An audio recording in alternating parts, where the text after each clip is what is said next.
हे जे त्यांचे रखवालदार आहेत, हे जे 7 आहे ना, हे अचानक कुठून आले ते कोणालाच माहीत नाही. रात्रीचं इथं तुम्ही येऊ शकणार नाही. 7:30-8ला येतात की तिथं बसतात.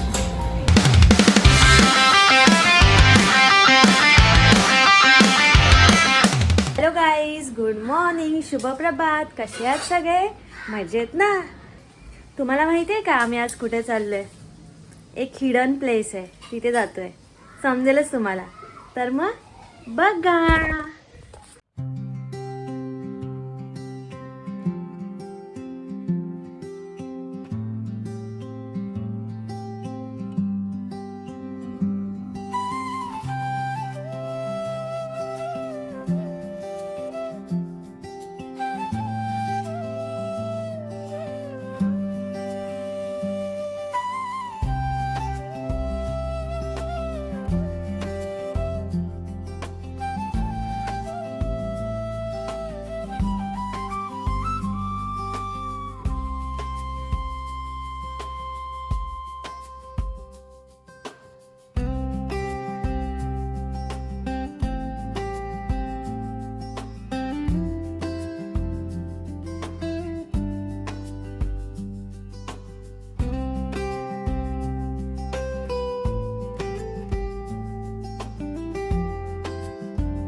तिथून आलो आपण ना आता या समोरून. खरंच हिडनच प्लेस आहे. समजणार पण नाही.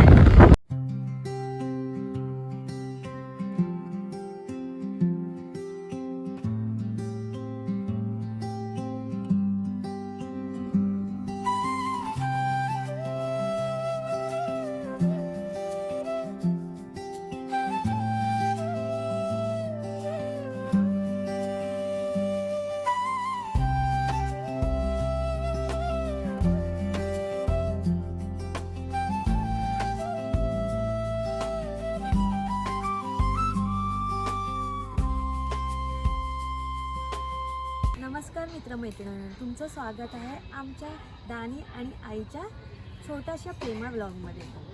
आम्ही आज आलेलो आहोत कालभैरव मंदिरामध्ये.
मित्रांनो, ज्या ठिकाणी आपण आज भेट देत आहोत हे मंदिर खूप जुने आहे आणि सगळ्यात खास गोष्ट म्हणजे हे मंदिर स्वयंभू आहे.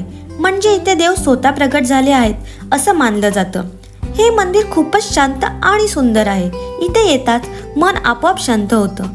देवाच्या चरणी डोके ठेवले की सगळ्या चिंता दूर झाल्यासारखं वाटतं. मित्रांनो, आता आम्हाला इथे खूपच खास व्यक्ती भेटले आहेत. हे काका गेल्या कित्येक वर्षापासून या देवळाची सेवा करतायत आणि यांना या मंदिराबद्दल खूप काही माहिती आहे. चला तर मग आपण थोडं त्यांच्याशी बोलूया.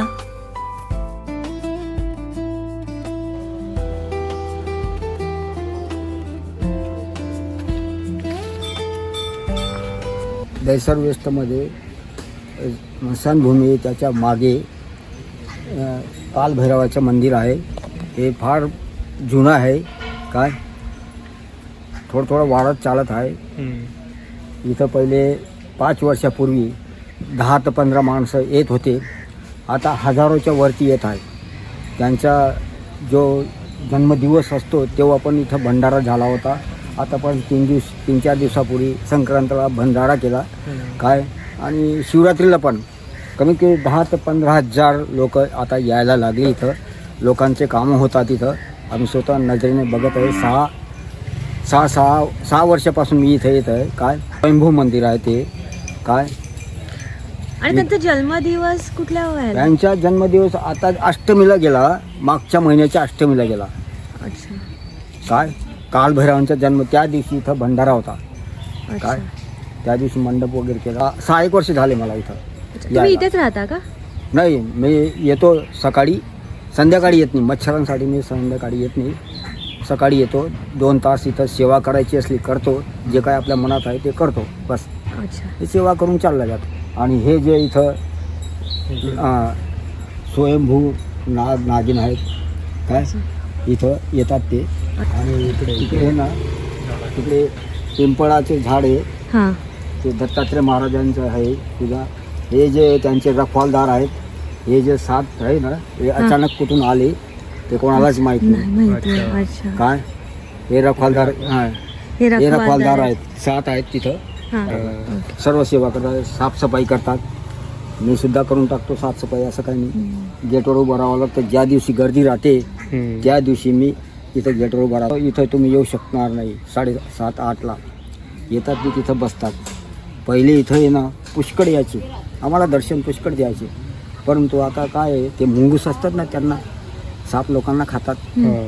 ते कोणी सोडून गेला. चांगल्या गाडीमध्ये 2 मोठे माणसं आले होते. 2 पिंजऱ्यामध्ये आणलं होतं. माझ्या सामने इकडे सोडलं त्यांना. मग त्या दिवसापासून आम्हाला काय जास्त दिसत नाही. पण आहेत तिथं फार मोठे आहेत. म्हणजे तुमचं म्हणणं आहे 7 नंतर तिथे विश्रामस्थानी येतात? 7-8 वाजून जातात. त्याच्यानंतर कोणाला एंट्री नाही. बिनभुले येऊन गेला ते बेकार नाही होत. बिनभुले येऊन गेला तर ते चूक नाही. पण जाणून बुजून येत असेल कोणी घाण करायला आलं त्यांना बरोबर येऊन करणार. हे एक आहे इथं बस. धन्यवाद काका तुम्ही एवढी माहिती दिली त्याबद्दल. मला जेवढी माहीत आहे 5-6 वर्षापासून ते मी सांगतोय. यशवंत शंकर बोरसे काय नवागावला राहतो. शंकर मंदिरच्या बाजूला राहतो मी काय. ठीक आहे चालेल. धन्यवाद.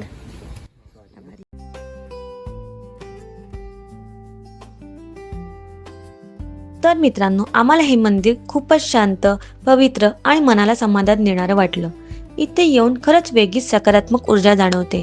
जर तुम्हाला या मंदिराला भेट द्यायची असेल तर डिस्क्रिप्शनमध्ये आम्ही पूर्ण ॲड्रेस आणि गुगल मॅप लिंक दिलेली आहे. एकदा नक्की या. कदाचित तुम्हालाही इथे तसंच शांत वाटेल जसं आम्हाला वाटलं. जर तुम्हालाही आमचा हा व्लॉग मनापासून आवडला असेल तर लाईक, कमेंट आणि शेअर. आणि कोणी आमच्या चॅनलला अजून सबस्क्राईब केलं नसेल तर प्लीज सबस्क्राईब. Bye bye. भेटू आता उद्याच्या व्लॉगमध्ये. हर हर महादेव.